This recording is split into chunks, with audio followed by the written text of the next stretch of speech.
Hello, অনেকদিন পর আবার একটা মিনি ব্লগ নিয়ে চলে এসেছি। কয়েকদিন ধরে প্রচুর ব্যস্ত থাকার কারণে তেমনভাবে কোনো ভিডিও পোস্ট করতে পারিনি। আজ আছে আমার ইভিনিং ডিউটি, তাই একটু লেট করেই ঘুম থেকে উঠলাম। আর ঘুম থেকে উঠে সবার ফার্স্টেই যেটা করি, এই জানলাটাকে খুলে বাইরের ওয়েদারটাকে দেখি। জানো তো, এই রুমের মধ্যে আমার সবথেকে পছন্দের জায়গা হচ্ছে এইটা।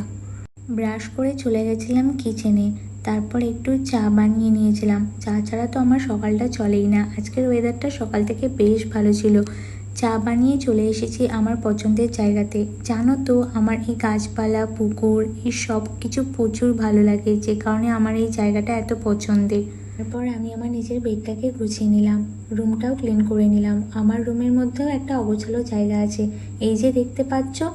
তাই আজ যখন সুযোগ পেয়েছি, রুমটাকে একটু ভালো করেই গুছিয়ে নিচ্ছি। সব কাজ কমপ্লিট করে ফ্রেশ হয়ে বসে গেছিলাম লাঞ্চ করতে, কারণ ডিউটি তো যেতেই হবে। আচ্ছা, তোমরা কারা কারা কে ড্রামা দেখতে ভালোবাসো কমেন্ট করে জানিও। লাঞ্চ করে এবার বেরিয়ে পড়লাম হসপিটালের উদ্দেশ্যে। আজকের মতন বাই, দেখা হচ্ছে নেক্সট মিনি ব্লগে।